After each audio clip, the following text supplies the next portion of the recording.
Capítulo 49 do livro Vinha de Luz, de autoria do Espírito Emmanuel e psicografia do médium Chico Xavier.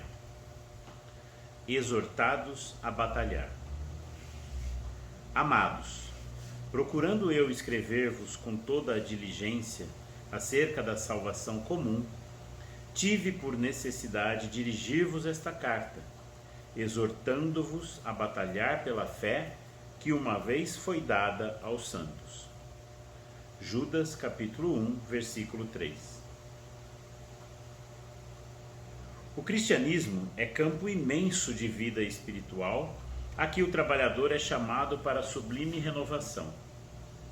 O sedento encontra nele as fontes da água viva, o faminto, os celeiros do eterno pão. Os cegos do entendimento nele recebem a visão do caminho, os leprosos da alma, o alívio e a cura.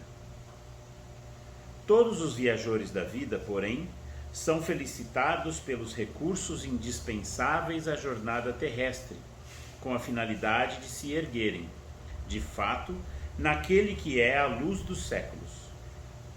Desde então, restaurados em suas energias espirituais, são exortados a batalhar na grande causa do bem. Ninguém se engane, pois, na oficina generosa e ativa da fé. No serviço cristão, lembre-se cada aprendiz de que não foi chamado a repousar, mas à peleja árdua, em que a demonstração do esforço individual é imperativo divino.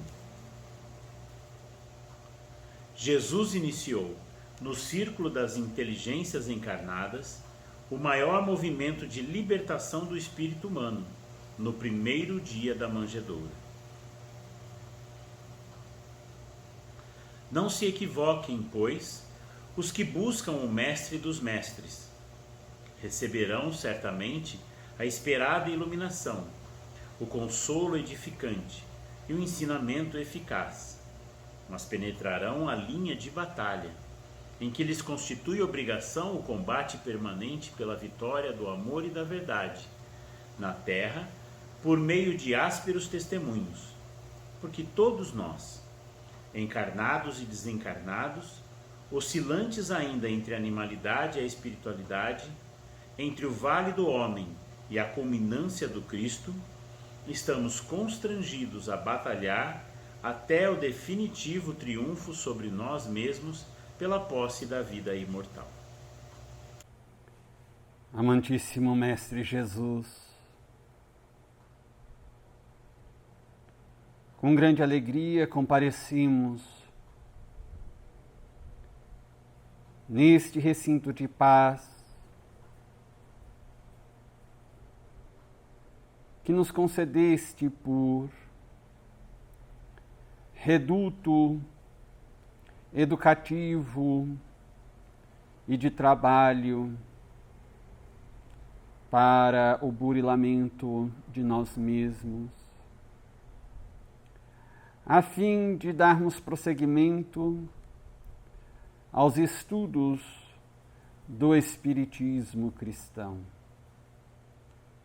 Senhor, ajuda-nos a penetrar profundamente o sentido das lições que estudaremos nesta noite,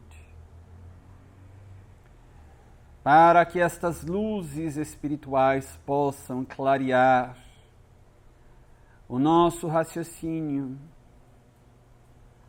facilitando-nos desta feita a distinção mais precisa do erro, do acerto, do bem e do mal. E então, a realização das medidas necessárias para a modificação em nosso mundo interior de tudo quanto não corresponda à lei de Deus.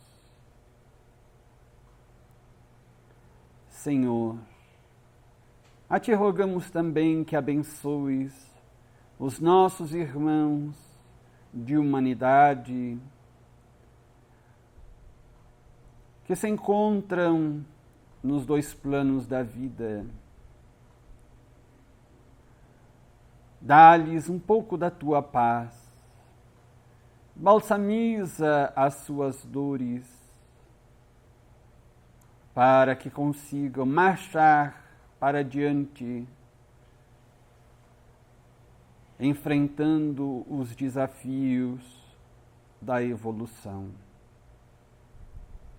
Senhor Jesus, mais uma vez agradecemos a Ti por tanto amor que nos dedicas, por todos os cuidados que nos ofereces diuturnamente.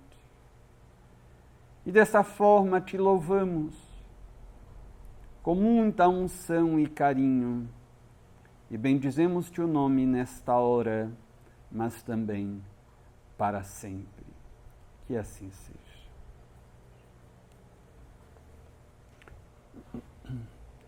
Então nós vamos dar continuidade ao estudo do capítulo Nossos Amigos, os Discípulos de Allan Kardec. Nós tínhamos visto no final da última aula a respeito daquela concessão que os benfeitores espirituais da Colônia Maria de Nazaré ofereceram a Camilo Castelo Branco, o autor deste livro, mas também a um médium português que era muito devotado aos irmãos suicidas e ao espiritismo de um modo geral. Tratava-se do médium Fernando de Lacerda. E aqui está mencionado no livro que Camilo enviou várias mensagens por este médium, inclusive a um seu amigo, compatriota, um amigo também português, que enfrentava dissabores na vida e tinha a mente invadida também por pensamentos autodestrutivos. Nós mencionamos que estas mensagens de Camilo Castelo Branco, pelo médium Fernando de Lacerda, podem ser encontradas no livro do País da Luz, que se encontra esgotado, fora de catálogo da Federação Espírita Brasileira, mas que possivelmente é encontrado em sebos, em 4 volumes. E além de mensagens de vários outros espíritos sobre diversos assuntos.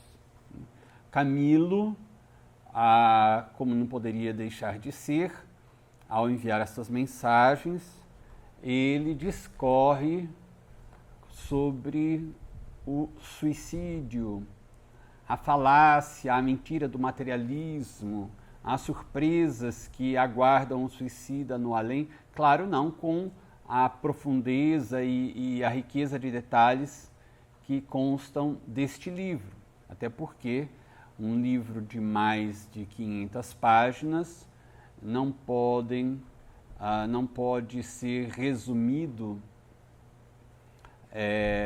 com perfeição em uma mensagem de 10 páginas, mais ou menos, né? Então, ali era apenas uma breve descrição de alguns tópicos em torno do suicídio, mas deixando bastante claro que a morte física é uma ilusão, que a vida continua e que para o suicida as consequências que o aguardam no além-túmulo são desastrosas, dolorosas, as mais terríveis possível. Mas havendo sempre a misericórdia de Deus para oferecer a recuperação, a oportunidade de soerguimento, os tratamentos necessários para a regeneração daqueles espíritos. Daí, hoje nós vamos começar então a nossa aula, verificando que ainda naquele período dos 2 anos após o retorno daqueles espíritos suicidas, daquela excursão, daquela temporada que fizeram na crosta da Terra, participando das reuniões mediúnicas, reuniões doutrinárias, evangélicas, nos centros espíritas, que naquele período de 2 anos que se seguiu àquela experiência na crosta, ele fala-nos a respeito da rotina diária daqueles suicidas. Então nós vamos ver como esta rotina se mantinha e quais, neste tópico do livro, quais os comentários que o autor, Camilo, fez a respeito da reencarnação. Isso está, então, a partir do parágrafo que se inicia assim. A despeito, porém, de tudo isso, as disciplinas dos primeiros dias prosseguiam sem alterações. Continuávamos hospitalizados, submetidos a tratamento meticuloso e exercícios complexos para corrigenda dos vícios mentais, assim como a instruções e prática nos serviços de reeducação. Conhecíamos já a lógica férrea da reencarnação, fantasma que apavora qualquer espírito delinquente e a um suicida em particular, e que ele reluta em aceitar, intimamente convencido, no entanto, de que é verdade que se impõe, que procura negar porque a teme, sentindo, todavia, que a cada dia que passa, a cada minuto que se escoa no estágio consolador, onde assistem seus guias desvelados, é por ela atraída como o bloco minúsculo de aço pelo ímã poderoso e irresistível, e a qual porfia em afastar das próprias cogitações, sabendo a inevitável de seu destino, como a morte o é dos destinos humanos. Entretanto, não a experimentáramos ainda pessoalmente, vasculhando os arquivos reveladores da subconsciência, a fim de contemplarmos nosso ser na plenitude da inferioridade moral que lhe era própria. Nossa qualidade de suicidas, cujas vibrações excitadas nos torturavam a mente com repercussões e impressões excessivamente dolorosas, retardava a consecução desse progresso que se verifica facilmente nas entidades normais ou evolvidas. Então, a primeira parte é a respeito das terapias, dos tratamentos, da rotina diária daqueles espíritos naqueles 2 anos que se seguiram àquelas experiências na crosta. Então, nós verificamos que antes de eles passarem por aquelas experiências na crosta, os em condições piores para se comunicarem mediunicamente nos centros espíritos, nas reuniões mediúnicas, os que estavam em condições um pouco melhor para acompanharem, assistirem àquelas reuniões para o seu aprendizado, a sua educação também doutrinária, a sua educação evangélica. Também depois aquela convivência com aqueles espíritos espíritas, os encarnados espíritas que se desdobravam durante o período de repouso físico para os visitar naquele acampamento, nos bosques. Aquela convivência, as orientações, as participações deles nas reuniões doutrinárias. de cursos nos centros espíritas e também aquelas excursões para a realização de tarefas de socorro a encarnados, também com a presença de encarnados espíritas, trabalhadores espíritas, que estavam em desdobramento espiritual durante o repouso físico, junto dos benfeitores espirituais. Então, todo esse aprendizado que eles tiveram, essas experiências e essas terapias por quais passaram, elas foram antecedidas de uma longa preparação terapêutica ainda na colônia Maria de Nazaré, com aquelas terapias magnéticas, com as aulas, com os cursos e também com as terapias de regressão de memória, para a análise de toda a reencarnação última que tiveram e que foi encerrada pelo suicídio, com os pontos de acerto, de erros, a avaliação das causas que levaram aqueles indivíduos aos erros e, sobretudo, as causas que os levaram ao suicídio.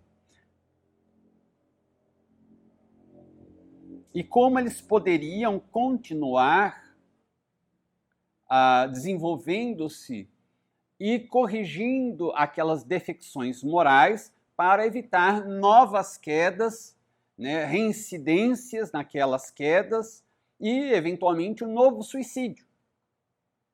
Sem este treinamento, numa próxima reencarnação, seria muito fácil para estes espíritos reincidirem naquelas mesmas quedas, naquelas mesmas fraquezas e, novamente, se suicidarem. Então, era necessário prepará-los melhor a fim de enfrentarem uma nova reencarnação. E mesmo depois de passado por estas experiências, terem depois passado pela experiência ou as experiências na crosta, retornarem para a colônia, naqueles 2 anos consecutivos, eles continuaram com vários tratamentos, ou seja, tratamentos magnéticos, terapias psicológicas, cursos para a aprendizagem a respeito das leis de Deus, das leis da vida, também exercícios de educação das emoções, de educação da mente. Então, era realmente uma disciplina muito grande de atividades, muito bem direcionadas, para que aqueles indivíduos pudessem oportunamente retornarem à Terra numa nova reencarnação. Eles não poderiam ser jogados numa nova reencarnação sem a devida preparação, porque, sendo assim, seria certa a falência novamente, a reincidência no suicídio.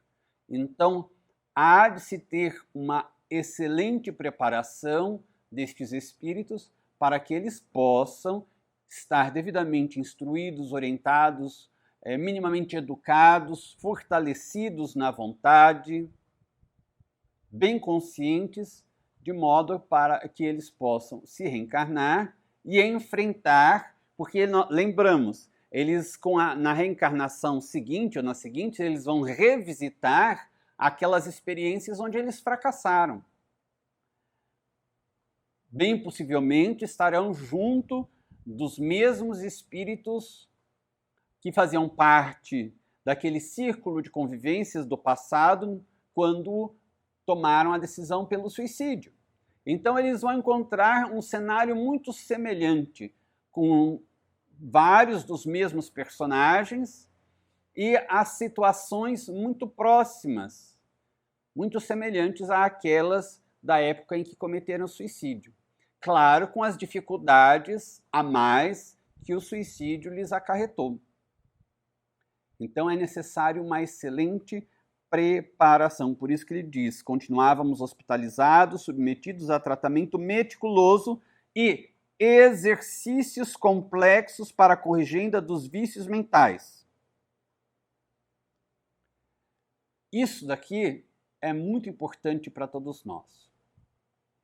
Nós já tínhamos mencionado isso, já tínhamos tocado neste ponto em aulas passadas, mas é sempre bom nós revisitarmos o assunto. Pelo seguinte, mesmo no movimento espírita, que é uma doutrina de fé raciocinada,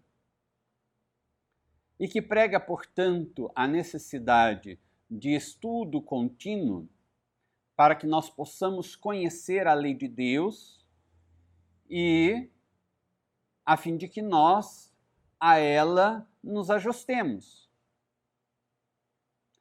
no nosso pensamento, na nossa ação. A grande questão é que boa parte dos espíritas não estuda. E daí da parte que se dedica ao estudo sério, contínuo, falta o elemento de exercício.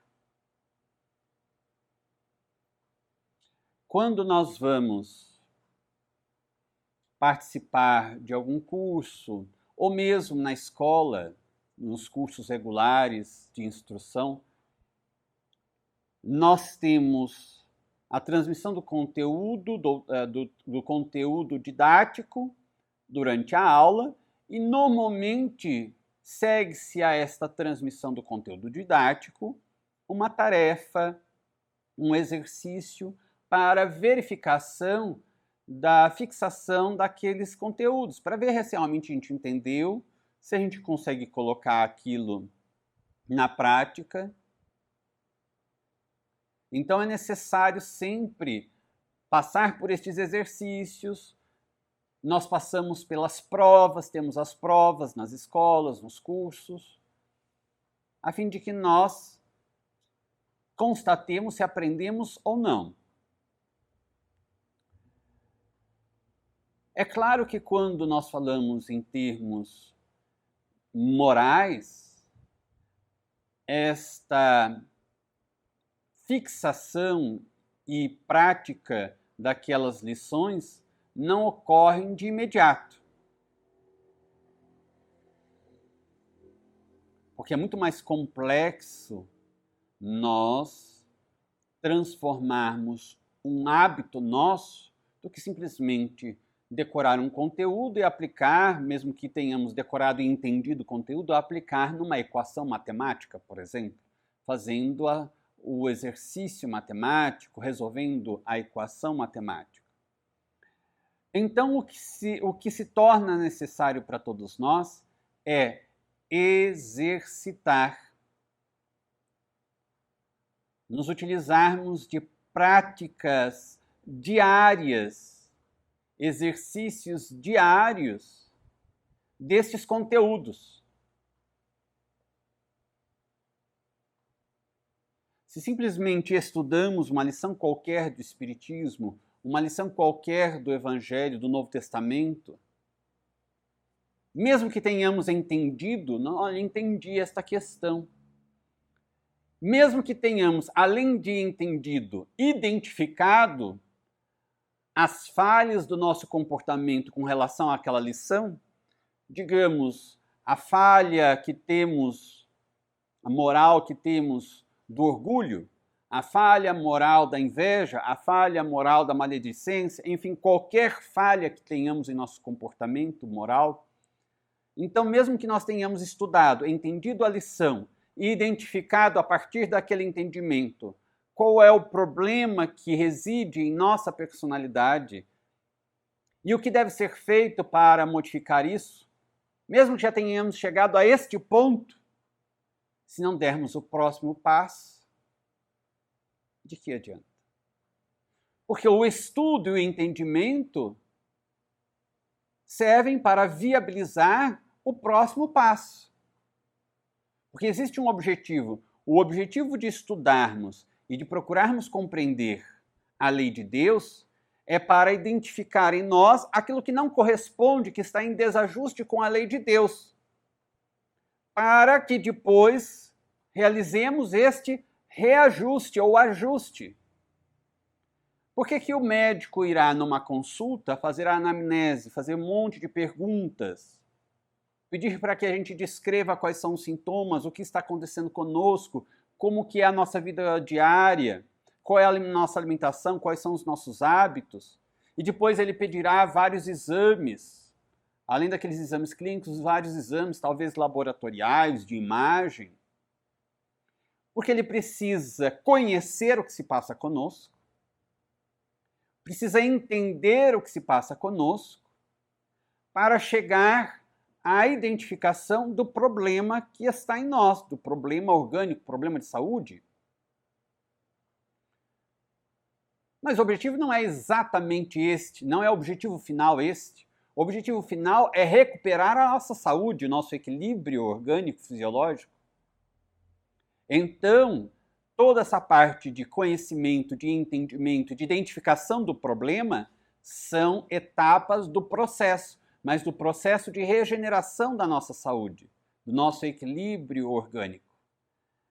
Então seria sem sentido nenhum passarmos por todo esse processo e o médico então dizer assim, agora eu descobri, o problema de saúde que você tem é este, o seu diagnóstico é esse. Muito obrigado, seja feliz. Muito obrigado, doutor. E sairmos da consulta médica, da clínica médica, sem uma prescrição médica, de uma medicação que tenhamos de tomar, sem uma orientação de como devemos modificar ou quais comportamentos devemos modificar da nossa rotina diária. Talvez tenhamos de fazer um regime alimentar, evitar determinados alimentos, evitar determinados esforços físicos, porque o objetivo final é a recuperação da nossa saúde.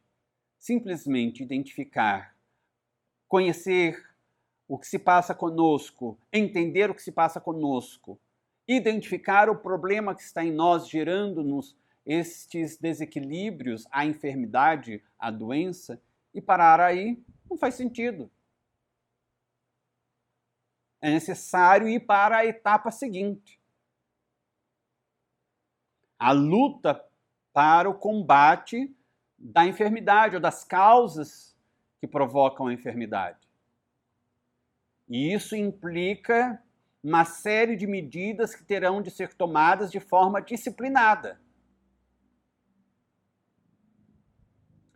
Então não basta estudar o Espiritismo, buscar conhecer o Espiritismo, compreender a lição estudada, identificar o que está em nós de desequilíbrio com relação à lei de Deus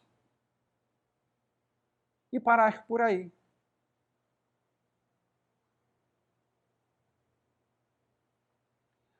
A gente pode aguardar as experiências da vida para verificarmos se nós aprendemos alguma coisa ou não na prática. Na teoria nós estudamos, conhecemos, entendemos, e na prática será que já conseguimos aplicar aquilo?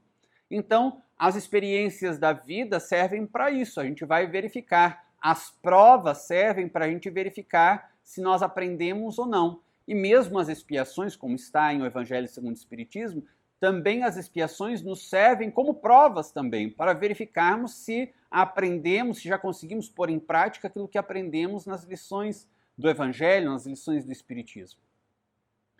Mas nestes momentos da expiação ou das provas, nós vamos ter a constatação a respeito de se conseguimos já aplicar aquele conhecimento ou não.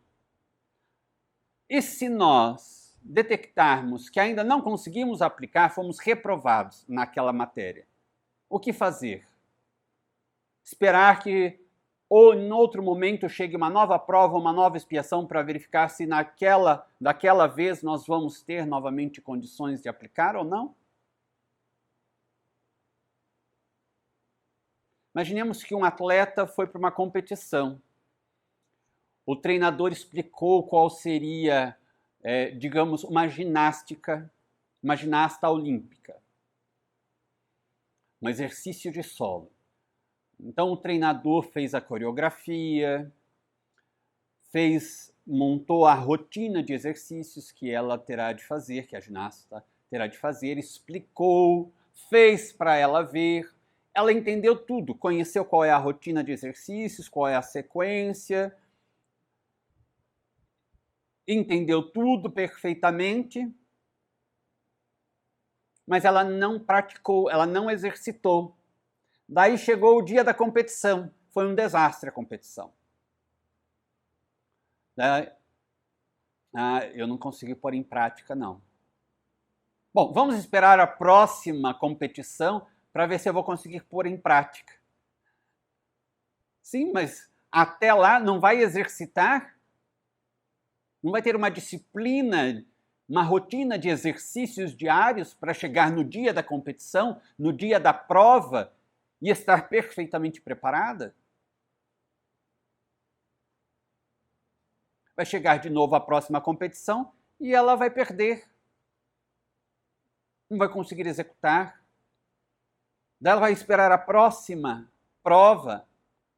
Nós vamos esperar a próxima expiação, a próxima prova para ver se a gente consegue colocar em prática. Não vamos conseguir. Por isso que aqui no livro vimos já, em alguns momentos, a repetição da menção. Exercícios da educação, de educação da mente. Não basta sabermos, lermos, estudarmos que é necessário educar a mente. Não basta entendermos como funcionam esses mecanismos e qual a importância da educação da mente. Não basta compreendermos tudo isso. Se nós não fizermos exercícios diários, nunca teremos o controle da mente. Vai demorar para termos o perfeito controle da mente, mas se não começarmos os exercícios hoje e os fizermos diariamente, constantemente, vai demorar muito mais. Porque em algum momento vamos ter de iniciar esses exercícios. Quanto mais protelarmos o início desses exercícios, mais também demorará para nós a conquista do domínio da mente, dos nossos pensamentos. Então ficou claro que não basta estudar o Espiritismo, não basta conhecer e entender o Espiritismo. Tem de ter uma rotina, é necessário ter uma rotina de exercícios daquilo que nós queremos conquistar. É a humildade. Eu vou elaborar uma rotina de exercícios de conquista da humildade, de combate ao orgulho, combate ao egoísmo. Está na obra de Allan Kardec. Como combater o interesse pessoal, ou seja, o egoísmo, o individualismo? Os Espíritos responderam praticando a abnegação. Isso está em O Livro dos Espíritos. Ora, é um exercício que a gente pode fazer. Diariamente eu vou verificar tudo que eu quero.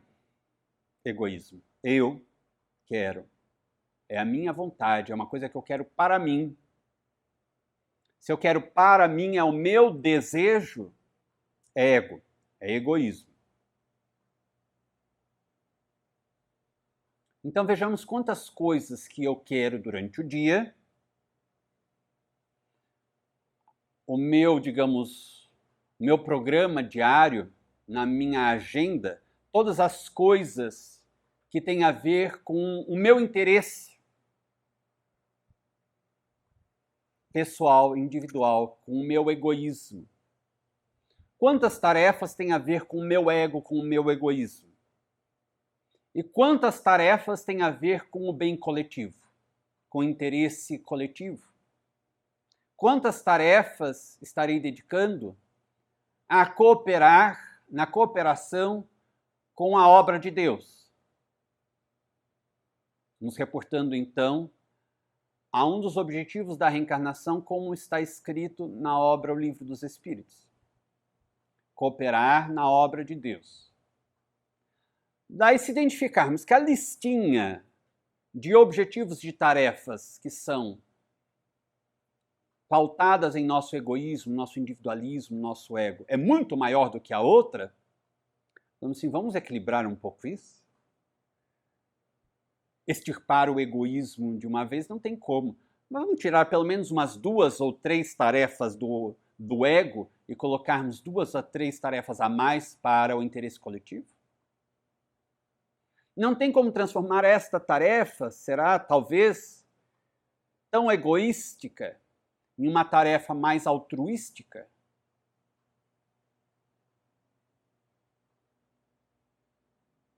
Isto é um exercício. Eu vou comprar uma coisa que eu quero muito.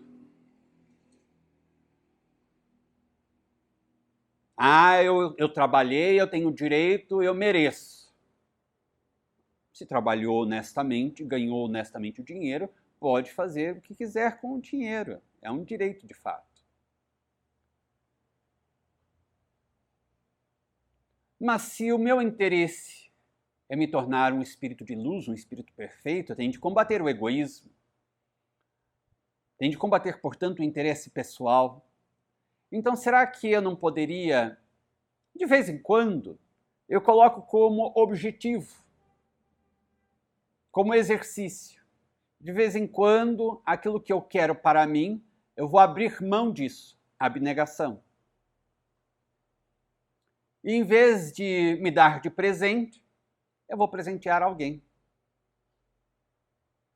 Em vez de me fazer feliz egoisticamente, eu vou procurar a felicidade na ação de dar uma alegria, ainda que seja momentânea, a outrem.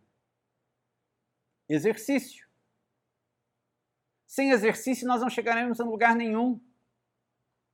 Controle da mente. Como vamos ter o controle da mente se nós não exercitamos a mente para controlá-la?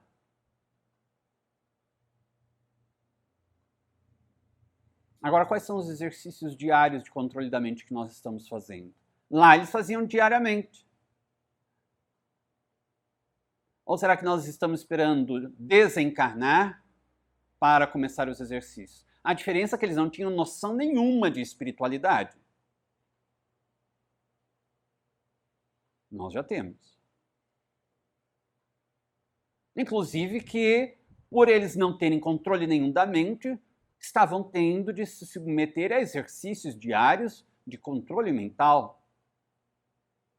A gente não poderia adiantar já um pouco essa matéria? Chegar um pouquinho melhor treinados neste campo?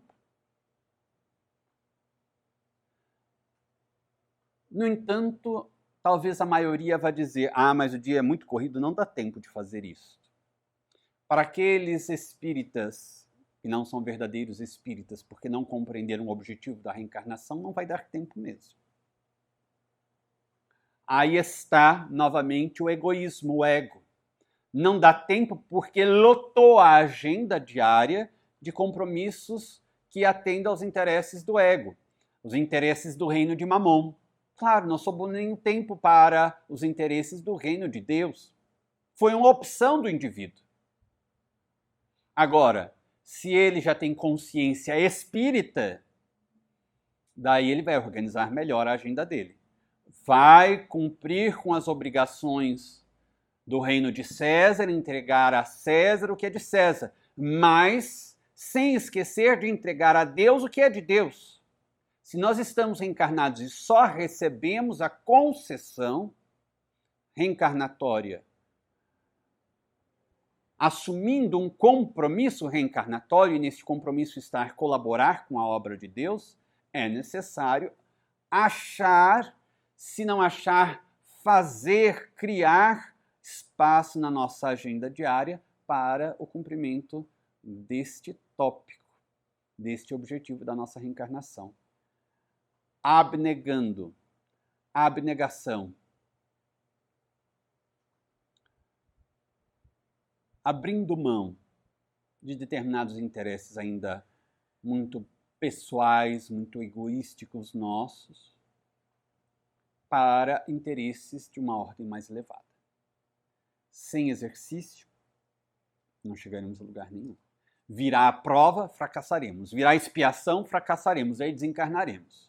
Seremos orientados, educados, etc. Seremos orientados, instruídos, aconselhados, haverá nova programação reencarnatória, nos reencarnaremos e fracassaremos novamente.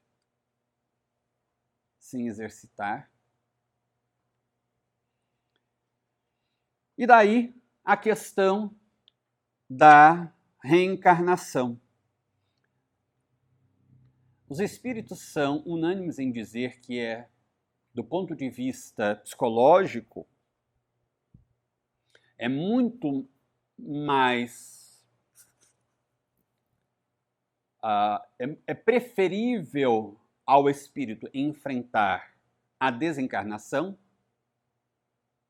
que é o retorno da alma para a sua verdadeira pátria, a sua condição original, do que enfrentar a reencarnação. Inclusive porque na reencarnação o indivíduo estará com a memória parcialmente bloqueada.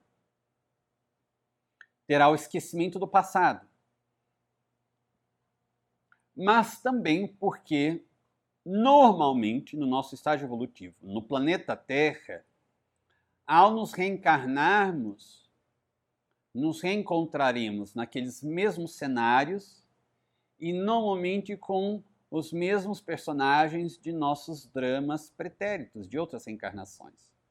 Então, aquelas nossas inimizades provavelmente estarão também naquele mesmo palco da vida, em que seremos inseridos também a participar daquela nova experiência. Isso nos assusta.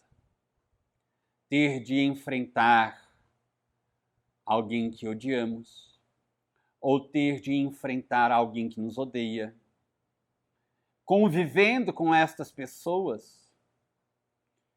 Imaginemos ter de conviver, mesmo com o esquecimento do passado, com alguém a quem prejudicamos muitíssimo. A nossa consciência de culpa, a nossa humilhação. Ou então o inverso, ter de suportar aquele que nos destruiu, talvez a existência numa outra reencarnação. Alguém que para nós é insuportável e ter de suportar. E a perspectiva de novos fracassos, porque no mundo espiritual o espírito já está sofrendo, no nosso estágio evolutivo já está sofrendo. E sabe que está sofrendo, se já foi minimamente esclarecido, em razão dos fracassos que teve na reencarnação. Por negligência, por falta de empenho, por se desviar da lei de Deus, enfim. Ele sabe que é muito fácil derrapar e cair na experiência reencarnatória em nosso estágio evolutivo. Então ele sabe que se ele retornar e fracassar novamente, ele só vai acumulando sofrimentos, vai se tornando cada vez maior a carga de sofrimentos, como uma bola de neve a descer a montanha. Então é um grande receio, uma grande angústia normalmente para os espíritos que estão prestes a reencarnar. E esta angústia é muito maior para aqueles que fracassaram ainda mais grandiosamente, que é o caso dos suicidas. Por isso é que Camilo menciona, mesmo sabendo da existência da reencarnação já, mesmo sabendo da necessidade da reencarnação, inclusive para como uma das partes do tratamento deles, os apavorava, de certa forma, o pensar na reencarnação. É como, às vezes, nós agimos em relação a várias coisas. Não quero nem pensar nisso. É melhor não pensar nisso, para não me angustiar. Uma hora vai ter de pensar para encontrar uma solução, para enfrentar o problema. Então, eles evitavam pensar, porque os apavorava essa situação. Também, Júlio, não é irracional imaginar que após um suicídio, uma próxima encarnação vai ter sérias limitações físicas, às vezes até intelectuais. Né? tornaria, então, a próxima encarnação muito mais difícil, vamos dizer assim. Isso também deve fazer parte do rol de temeridades que eles sentem, né, nas vésperas de uma reencarnação. Sem dúvida. Saber que, em razão dos prejuízos causados por eles próprios ao corpo espiritual, que é um corpo real, e que é o modelador da nova forma física, ou seja, o novo corpo físico que surgirá a partir da fusão dos dois gametas, masculino e feminino, no processo biológico comum que nós conhecemos, mas aquela combinação genética, né, que vai gerar o novo DNA e toda a formação daquele novo organismo físico, esta composição do novo DNA e da formação do corpo físico, isto obedecerá aos impulsos automáticos do perispírito, aos comandos automáticos do perispírito. Por isso é que no momento da fecundação o perispírito já se vincula já a uma conexão do perispírito com aquela primeira célula, né, o ovo zigoto, e daí todo o processamento sequencial se dará a partir dos comandos do perispírito. As informações registradas, inclusive com todos os desequilíbrios, todas digamos, as marcas, as deformidades do perispírito serão retransmitidas para o corpo físico na sua formação. Então isso realmente assusta estes espíritos, que eles sabem que vão enfrentar reencarnações dolorosas normalmente. E é interessante também ele mencionar aqui que, embora eles tentassem não pensar, muitos deles, né, tentassem não pensar na reencarnação, eles se sentiam atraídos como um imã, né, os atraindo à reencarnação. É algo inevitável. A questão da reencarnação. Inclusive isso está não apenas para espíritos suicidas. Na obra Obreiros da Vida Eterna, de André Luiz, recebida mediunicamente por Chico Xavier, há um trabalhador, que tinha sido médico também, num posto de auxílio mais próximo à crosta, e que o posto da Casa Transitória Fabiano de Cristo, e que ele estava, embora as suas dificuldades, seus problemas, os seus conflitos, com relação inclusive a familiares dele, em razão de ele ter desencarnado ainda com mágoas, dificuldades de relacionamento familiar, ele colaborava naquela instituição espiritual, mas sempre que algum benfeitor tocava no assunto da reencarnação, da necessidade de ele retornar à Terra numa nova reencarnação para conseguir desatar certos nós e, depois de cumprida esta tarefa, poder prosseguir no processo evolutivo dele com maior facilidade. Ele se esquivava do assunto. Sentindo a necessidade de se reencarnar, ele tentava bloquear aquele impulso de atração, digamos, esse imã, né, de que fala aqui Camilo. Até o momento em que a mãe dele se manifesta numa reunião, ali naquele posto avançado, né, espiritual, mediunicamente. Havia uma moça que era enfermeira, Luciana, e que era médium, e esta médium, desencarnada também, recebe a mãe daquele outro espírito, que já era um espírito superior e, portanto, vivia num plano superior. E a mãe dele lhe transmite uma comunicação dizendo-lhe da necessidade de se reencarnar. E ela diz claramente: eu sei, meu filho, que você está adiando. Você teme uma nova reencarnação e está tentando fugir dela. É necessário enfrentá-la. Ele, em prantos, promete à mãe: eu vou então enfrentá-la. Então, realmente é difícil mesmo. Se para nós é difícil, imaginemos para aqueles que estão em condições ainda mais dolorosas, né?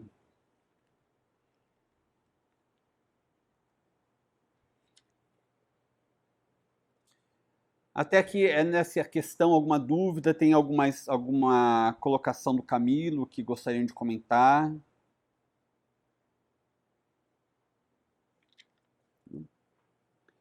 Então vamos para o próximo tópico.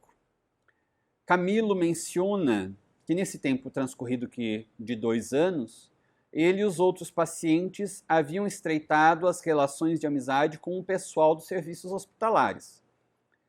Desses trabalhadores dos serviços hospitalares, qual era o espírito que mais assiduamente seguiu o grupo de pacientes a que pertencia Camilo? E por que razão esse era o espírito que mais assiduamente acompanhava aquele grupo? Então nós vamos ver, resumidamente, os fatos descritos por Camilo sobre este espírito especificamente. Vocês se lembram?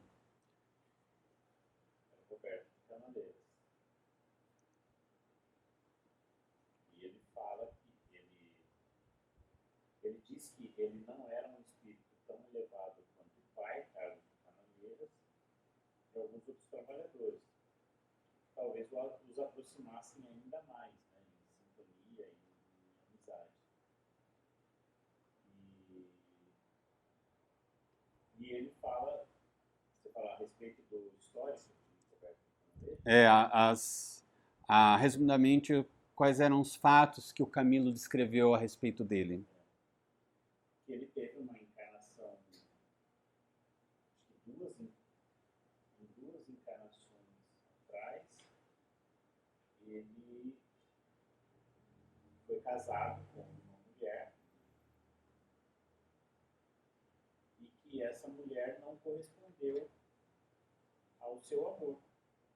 Tiveram uma filha, mas essa mulher o abandona. E a filha,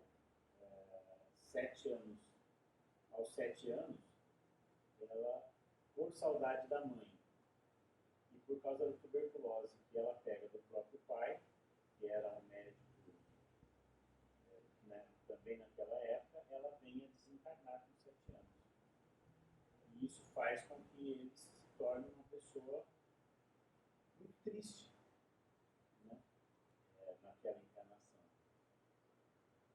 E mesmo quando ele ia se casar, fala Leila, que era filha do Amílio de Guzmán, que era um trabalhador que a gente já falou várias vezes dele no trabalho. O próprio Ramiro não queria essa união porque entendia que a filha não estava pronta espiritualmente para um laço verdadeiro, para se entregar verdadeiramente ao amor. Mas ele foi cego aos conselhos recebidos, ele insiste, e isso faz um casamento muito tumultuado, muito ruim para ele, e ele sofre muito por isso. Mas não é nessa encarnação que ele comete suicídio, é? Não. Na outra, né? Não. Roberto, então realmente o espírito que mais assiduamente acompanhava o grupo permanecia o Joel de Stil, o pai do Roberto Canalejas, né, o outro Canalejas, que já era um espírito bastante evoluído. Stil também era mais evoluído, mas não tanto quanto o pai do Roberto. E o Roberto, que dos três era menos evoluído, embora tivesse grandes qualidades morais. Quando falamos de não era tão evoluído, é necessário que a gente tome por parâmetros espíritos mais adiantados, como o próprio pai dele. Porque colocado Roberto Canalejas, talvez em comparação, naquela época, né? Na época em que o livro é escrito, com relação à maioria de nós, provavelmente nós o consideraríamos muito mais evoluído, né? Um espírito muito evoluído. É uma questão de parâmetro, né? Comparativo. Então, daquele quadro de funcionários dos serviços hospitalares, ele era um espírito pouco evoluído para o padrão comum daqueles outros trabalhadores. Fazia menos de um século que ele tinha voltado da última reencarnação física, que ele tinha tido na Espanha, na Península Ibérica, tendo se vinculado a Leila, que tinha sido sua esposa, e ao Ramiro de Guzmán, que era o pai da Leila. Ramiro de Guzmán era um médico também,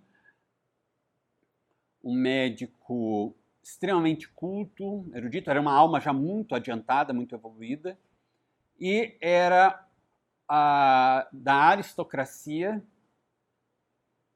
muito rico também, portanto, mas também muito caridoso. Em contrapartida, sua filha era um espírito extremamente rebelde, Leila. E já sabendo das tendências, como o Bruno mencionou, da sua filha, as tendências inferiores, ele sabia que o pobre de Roberto Canalejas, consorciando-se com a sua filha, teria uma vida muito difícil, de grandes provas, de grandes sofrimentos. E teve.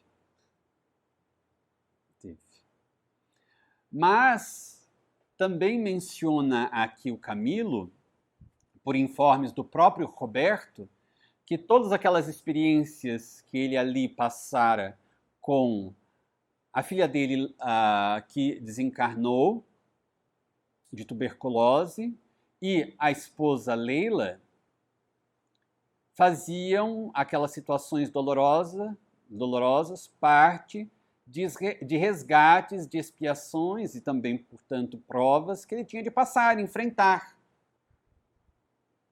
Mas ele teve muita dificuldade em enfrentar e não teve a total resistência moral que já poderia ter naquela reencarnação. Ele teria condições de terminar a sua experiência reencarnatória de maneira mais satisfatória. Então, ele ainda desencarna com algumas dificuldades. Mas tudo aquilo fazia parte do seu programa reencarnatório, com as provas e expiações de que ele necessitava. A filha já era um espírito também mais adiantado. Mas, porque a mãe era muito leviana, tinha vários descontroles psicológicos, emocionais, inclusive sexuais, ela deixa o marido e a filha e vai partir para suas aventuras. Quando ela retorna, tinha ocorrido já as duas tragédias. A filha falecera de tuberculose, o marido também, e daí ela enlouquece, e mesmo tendo seu pai pedido, implorado, dito a ela que se ela realmente o amava, que ela não fizesse nenhuma bobagem, e quando ela retorna das suas aventuras, eles estão em Portugal, e ela então, mesmo assim, rebelde, se suicida jogando-se nas águas do Rio Tejo, em Portugal, e morre assim como suicida. Então, aí está mais uma dor que Roberto Canalejas teve de enfrentar, mesmo depois de desencarnado, quer dizer, a sua amada, porque ele continuava amando, era uma vinculação muito antiga. Então, ao desencarnar, ele não teve a oportunidade de estar com a sua amada. Porque ele a perdoara, enfim, esperava que ela desencarnasse para ele dizer, olha, eu perdoei você, não tem problema, vamos viver juntos. E ela então se suicida. E daí é mais um golpe para o coração dele. Daí ele ficou afastado e sabendo que ela estaria passando por coisas horríveis. Situações realmente de profunda dor. Então, ele ainda tinha muitas dificuldades, as dores ainda, das lembranças, ele não conseguia recordar destas lembranças com tranquilidade. machucava-lhe ainda as lembranças, não porque ele ainda tivesse mágoa dela, é porque sabia que o processo de recuperação dela seria lento e doloroso. Então ele diz aqui, tratava-se de espírito em marcha franca no carreiro áspero do progresso, e viera para o estágio além-túmulo não havia sequer um século após a encarnação reparadora, muito acerba, isto é, de grande angústia, difícil de suportar, na qual a dor de brutal traição conjugal despedaçara-lhe o coração e a felicidade que julgara fruir. E aqui também é interessante que ele menciona que a filha de 7 anos de idade, além da questão da nostalgia, da saudade da mãe, acabou contraindo tuberculose do pai. Ou seja, mais um elemento para esmagar de dor aquele homem já tão sofrido. Não bastasse o perjúrio, né, da esposa, não bastasse a traição conjugal da esposa, o desprezo que a esposa dava para o marido e a filha, o lar, ele ainda, sendo médico dedicado, adquire a tuberculose durante abnegadas pesquisas em enfermos portadores do terrível mal, pois como médico dedicara-se a humanitários estudos em torno do até hoje insolúvel problema. Então ele adquire a tuberculose, sem saber passa para a filha morre, ele é esmagado de dor, por mais esta dor, né, a culpa, eu passei a doença para minha filha, que não tinha cura, e depois ele acaba falecendo, desencarnando também. É apenas notar que aqui quando Camilo diz assim, mal terrível até hoje de um insolúvel problema, é porque na época que ele está escrevendo este livro, ainda não tinha começado a ser usado o antibiótico que tinha sido depois foi desenvolvido para a cura da tuberculose. Na década de 20, mais ou menos, começa a ser usada a BCG, a vacina para evitar a contaminação. Mas o antibiótico para curar aqueles que já estavam contaminados começa por volta da década de 40.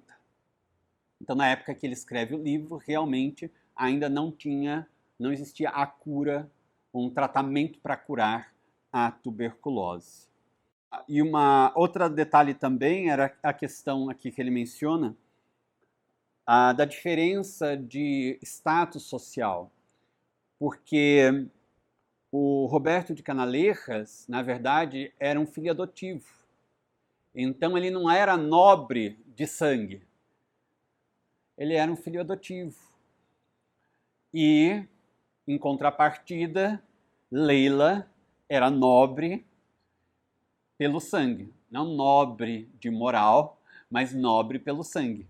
Os títulos nobiliárquicos ela possuía, não possuía os títulos morais. E então havia, inclusive, este problema. Nós estamos falando do século XIX. Inclusive, Ramiro de Guzmán participava dos círculos aristocráticos intelectuais. Ele chegou a conhecer a doutrina espírita em vida. É contemporâneo, portanto, de Allan Kardec.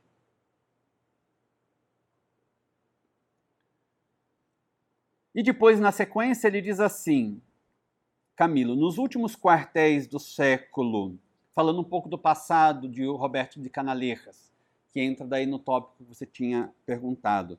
Nesta reencarnação, ele não suicida-se. Ele tem a morte por causa do sofrimento moral, provavelmente a imunidade despencou, e ele tinha contraído a tuberculose. Nos últimos quartéis do século XVII, tivera Roberto uma existência no centro da Europa, tornando-se suicida no ano de 1680. Por essa dolorosa razão, já no século XX, conforme nos achávamos na espiritualidade, ainda sofria consequência do malsinado ato de então, pois o seu drama conjugal verificado na Espanha, na primeira metade do século XIX, mas não fora do que a experiência que não se quisera submeter ao findar do século XVII. Esse nobre amigo, cujo aspecto grave e meditativo tanto nos atraía, aparecia no além-túmulo tal como existira em vestes carnais durante a última existência, passada na Espanha. Estatura mediana, barba negra e cerrada elegantemente, terminada em ponta, qual usavam os aristocratas da época, e acompanhada de bigodes bem tratados, cabeleira volumosa e farta, tez branquíssima, quase nívea, olhos negros, grandes, pensativos, lembrando ciganos andaluzes, e mãos longas, indicando o exercício continuado do pianista ou o mal terrível que fizera tombar seu último fardo carnal. Ele próprio revelara-me essa pavorosa síntese de sua vida, durante os serões em que nos acompanhava pelas aleias mortas, as árvores, do parque do hospital. Fizera-o, porém, no intuito altruístico de elucidação. Não era uma mera, digamos, um mero despejar de queixas do passado, um comportamento vitimista. Meu Deus, olha como eu sofri, olha como fui maltratado pela vida, etc. Não era esta a intenção. Ele já tinha esta disciplina da emoção e, portanto, ali revelava esses detalhes das suas reencarnações a Camilo para fins educativos e possivelmente também para oferecer elementos a fim de que Camilo pudesse depois escrever algo para a Terra, já que ele era um excelente escritor. Não tinha ainda o treinamento mental da emoção, a cultura espiritual, espírita, para inserir nas obras, mas era um excelente contador de histórias e poderia, de maneira muito bela, narrar estes fatos. Tanto que o fez neste livro, e depois os conteúdos doutrinários foram acrescidos pelo grande espírito Leon Denis. Então ele diz aqui, fizera-o, porém, no intuito altruístico de elucidação, concitando-nos ao valor para enfrentar o futuro que áspero nos aguardava, porquanto ao suicídio da cumpre reparar a fraqueza de que deu provas, curando-se do desânimo que o ata à inferioridade, com testemunhos decisivos de fortaleza e resoluções salvadoras. Então ele menciona isso porque ele explica a lei de causa e efeito aqui. Ele passara por aquelas experiências no século XIX com Leila, porque no século XVII ele tinha passado por aquelas experiências que já eram expiações e ao mesmo tempo provas e fracassara. Fugindo da dor que ele sentia por aquelas experiências, inclusive da traição que a esposa dele, a mulher que ele tanto amava, tivera praticado contra ele, e ele não suportando isso, foge dessa dor pela porta do suicídio, agora ele a reencontra, casa-se com ela, e esta mesma alma o trai novamente. De maneira assim muito dolorosa, porque realmente um desregramento da conduta desta mulher Leila, grandioso, um desregramento muito grande de fato. Não é uma coisa muito escancarada, que gerou nele uma grande humilhação também, uma dor muito grande, uma grande humilhação, e ele sucumbe com a dor não bem suportada. Era para ele ter maiores resistências. Porque nós lembramos também que está no Evangelho segundo o Espiritismo, o desânimo é uma falta contra a lei de Deus. Este desânimo faz com que nós levemos o nosso organismo físico ao abatimento. Nós geramos um prejuízo extraordinário de fluido vital.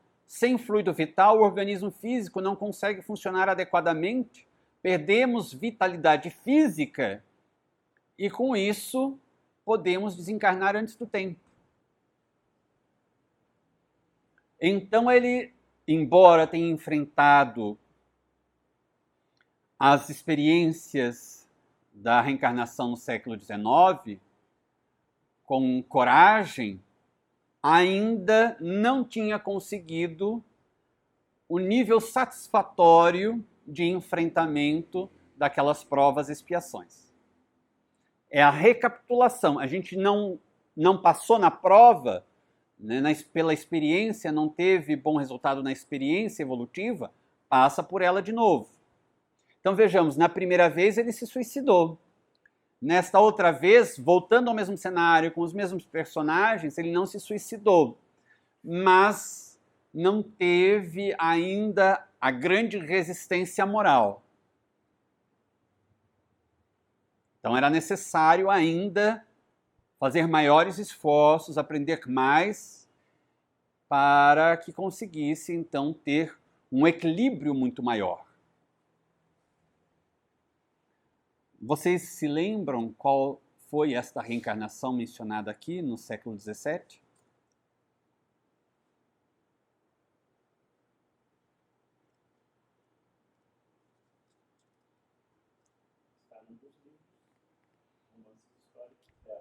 Está num dos livros da trilogia que ela escreveu, que a Dona Ivone psicografou, de autoria do Espírito Charles. Lembrando que o Espírito Charles é Ramiro de Guzmán. Os 3 livros publicados pela Federação Espírita Brasileira. A dica está aqui, século XVII. A segunda dica, num país do centro da Europa. Esta é a reencarnação que ele teve na Bélgica.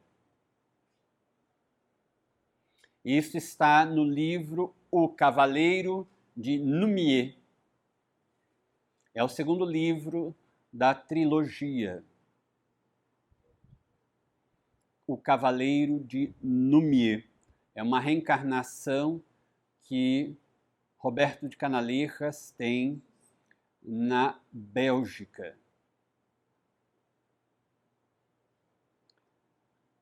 O primeiro livro é da trilogia Nas Voragens do Pecado. O cenário, contexto histórico é na cidade de Paris, na banlieue, nos arredores de Paris, na época da fatídica noite de São Bartolomeu, quando a França era governada por Carlos IX, em realidade quem mandava de fato era sua mãe, Catarina de Médicis. E então é realizada a cruel noite de São Bartolomeu, em que o pai e o irmão da personagem que foi uma das reencarnações da médium Ivone Pereira, o pai dela e o irmão dela, naquela reencarnação, ambos foram mortos na noite de São Bartolomeu. Eles eram protestantes. Eram chamados huguenotes. O irmão dela era o mesmo Charles Ramiro de Guzmán. Era o irmão dela naquela reencarnação. E o pai dela, Dr. Bezerra de Menezes. E quem estava coordenando a ação da noite de São Bartolomeu era o capitão de fé, que era, digamos, o homem de confiança de Catarina de Médicis, a mãe do rei, mas que mandava em tudo. E este capitão de fé era Roberto de Canaleiras. E depois nós vamos dar mais detalhes do livro, mas enfim, Dona Ivone se encontra, acaba se vinculando a este Roberto de Canalejas, naquele livro, Luiz de Narbonne. E daí a grande tragédia. Ela se compromete perante a lei de Deus pelos crimes que ela pratica. E ele sucumbe. Mas estavam já profundamente vinculados. E na reencarnação seguinte se reencontram. E se vinculam amorosamente de novo. E ela tem uma vida de licenças morais, inclusive de desvios sexuais. E ele, por causa dessas traições, desses sofrimentos todos, ele acaba se suicidando.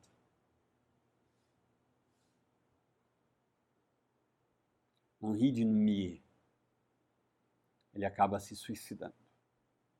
Em razão dessas humilhações que ele sofrera, dessas dores morais. Depois vão se reencontrar no terceiro livro da série, dessa trilogia, o Drama de Bretanha, porque se passa na região da Bretanha, na França, da Bretanha, na França. E, novamente, ela comete muitos desatinos. E depois se reencontram na Espanha, nesta reencarnação em que ela era Leila e ele era Roberto de Canalejas. Havia um livro já preparado no mundo espiritual que contaria esta reencarnação de Leila. O Dr. Bezerra de Menezes, no entanto, interferiu e disse a Charles que escreveria o livro: basta. Nossa irmã já sofreu demais. Já passou por muitas humilhações nesta reencarnação.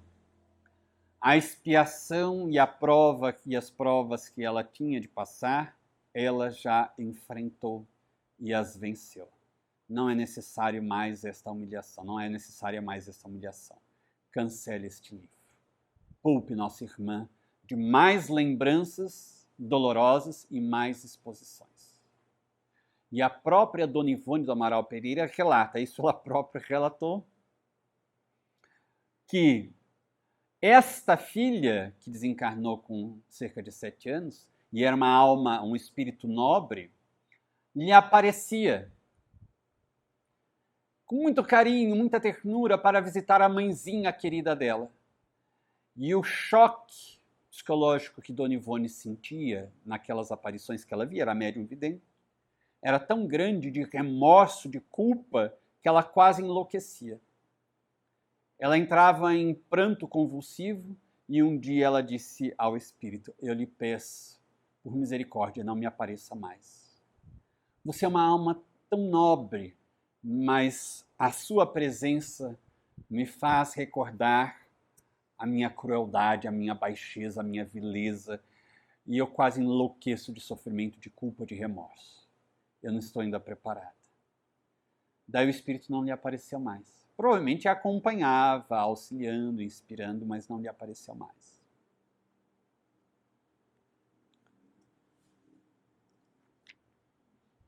Tudo bem até aqui? Algum comentário, alguma dúvida?